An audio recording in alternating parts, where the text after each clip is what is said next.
सीआयडीला बदनाम करण्याची फॅशन झाली आहे, उज्ज्वल निकम यांचा आरोप. अनिकेत कोथळे खून प्रकरणात सीआयडीला बदनाम करण्याची फॅशन झाली आहे असा आरोप विशेष सरकारी वकील उज्ज्वल निकम यांनी युक्तिवाद करताना केला आहे. या खटल्याची सुनावणी जिल्हा न्यायाधीश पडवळ यांच्या कोर्टात चालू आहे आणि या सुनावणीवेळी जिल्हा पोलीस प्रमुख संदीप घुगे तसेच सीआयडीच्या पोलीस अधीक्षक जयश्री गायकवाड यांची उपस्थिती होती. अनिकेत कोथळे खून खटल्याच्या सुनावणीत आज पुढील युक्तिवाद करताना विशेष सरकारी वकील उज्ज्वल निकम यांनी म्हटलं आहे की पोलीस स्टेशनमध्ये 5 पोलिसांनी मिळून एका मुलाची हत्या केली. ती बॉडी आंबोली घाटातील जंगलात जाळण्यात आली. अनिल लाड यांनी हे ठिकाण स्वखुशीने पोलिसांना दाखवले. त्या ठिकाणी पोलिसांना एक जळालेली बॉडी, कवटी हाडे राख मिळून आली होती असे पंच साक्षीदार प्रवीण वाले यांनी सांगितले. मृतदेह जाळलेली जागा ही संशयित आरोपींच्या खास माहितीतली होती असंही निकम यांनी स्पष्ट केले.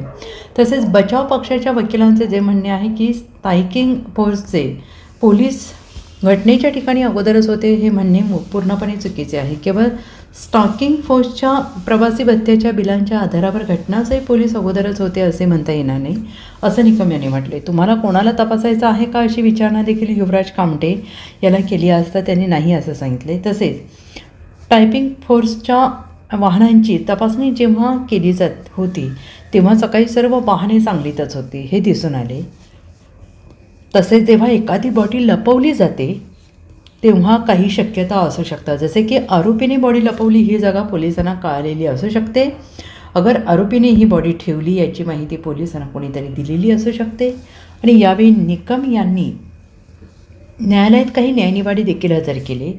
पंचनामा यावेळी मृतदेहाच्या शरीराचा भाग पोलिसांनी का हस्तगत केले नाहीत अशी देखील पोलिसांना विचारणा झाली होती. तेव्हा त्या ठिकाणी अंधार झाल्यामुळे पुढील तपास करणे शक्य नव्हते असे पोलिसांनी स्पष्ट केलं.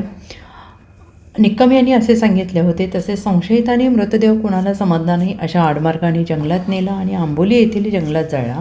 मात्र परत दुसऱ्या रस्त्याने येताना त्या रस्त्यात CCTV कॅमेरा आहे हे संशयितांच्या लक्षात आले नाही. त्यांची गाडी CCTV फुटेजमध्ये स्पष्टपणे परत येताना दिसून आली.